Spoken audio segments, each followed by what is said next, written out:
forward to this. What's up everyone, how's it going?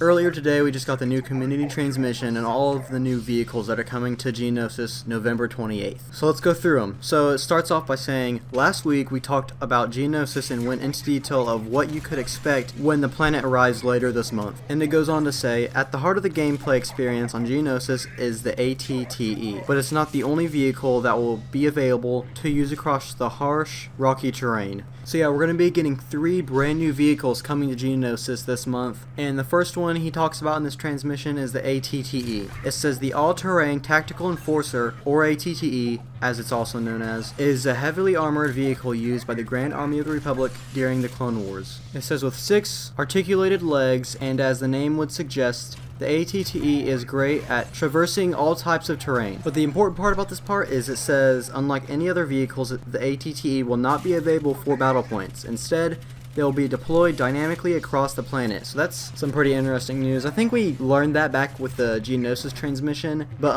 if you don't know already, they will be dropped by the LAATC, I believe it's called, and this happened in Attack of the Clones, so I'll put up a video of it right now. So it says, if you're playing as a clone trooper, then the ATTE will be key to victory as they are needed to capture the final objective. It says, if you're droid, you'll be doing everything you can to destroy it or face certain defeat yourself. It says the ATTE remains one of the biggest off-rail vehicles we've ever built for Star Wars Battlefront 2, and can't wait to see them marching across the Geonosian landscape. So there you go, the ATTE will not be on rails, unlike the AT-AT as well as the MTT. This did get announced a while back, but that's really good news because a lot of people were worried that it'll be like a 60-second timer, and you know how that goes. So yeah, you can drive it around wherever you want. Let me know what you guys think about that in the comments. So after all that, he goes over all the abilities, and it starts off by showing a picture of the ATTE. Now this is a work in progress, so it's gonna look a little I don't know what the word is, just not finished, but it looks pretty great. Looks just like the one in the original Battlefront 2. So let's go over the abilities. The first one is called laser cannons, and it says the 4-ball turret laser cannons are the primary weapon of the ATTE. It says they will fire in an alternate pattern and cause damage to anything they hit. And if you look at that picture again, and if you zoom in, you see those 4 cannons on the front of it. That's what he's talking about right there, in case you didn't know. And now let's go on to the second ability, which is called the mass driver cannon, and its description says this ability will fire the ATTE's main cannon,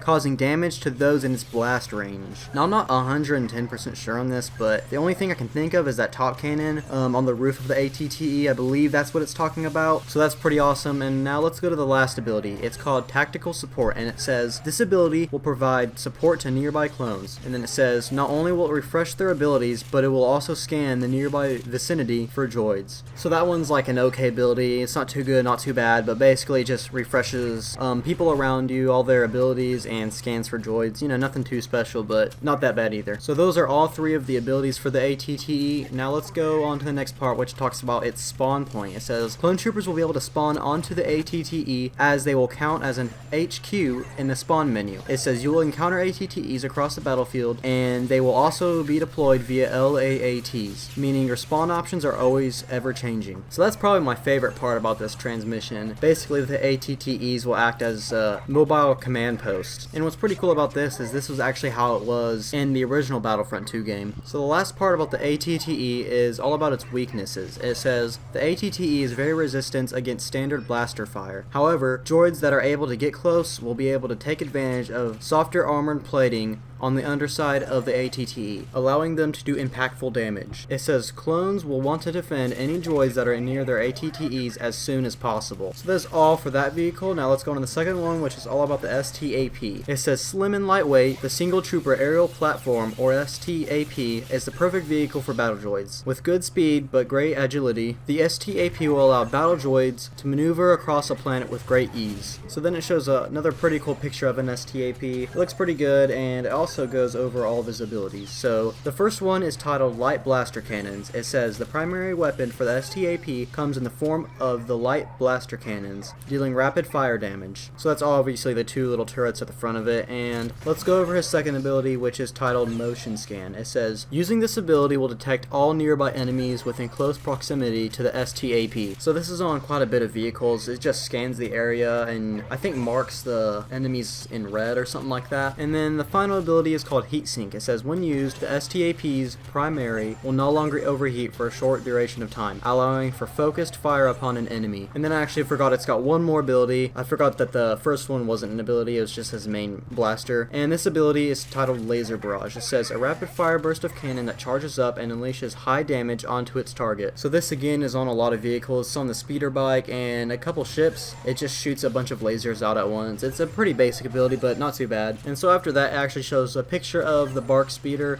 and like all the others, it looks pretty good. It is a work in progress, so it's going to look a little bit unfinished, but let's go over all the abilities for it. Its first one is titled Light Blaster Cannons. It says the primary weapon for the Bark comes in the form of the Light Blaster Cannons, dealing rapid fire damage. This is a lot like the STAP. I think all of these are the STAPs. So then after that, it says Motion Scan. After that, it's the Heat Sink, and it says when used, the Bark's primary will no longer overheat for a short duration of time, allowing focused fire upon an enemy. And then Laser Barrage, and all of these are going to cost 150 battle points. They're both pretty much the same vehicle, just one looks different than the other, so I'm not going to really go into detail on this one. And so that is actually the end of the vehicle transmission. But at the end of it, it does say that they are going to be back next week for a deep dive on Obi-Wan Kenobi. So I'm really looking forward to that.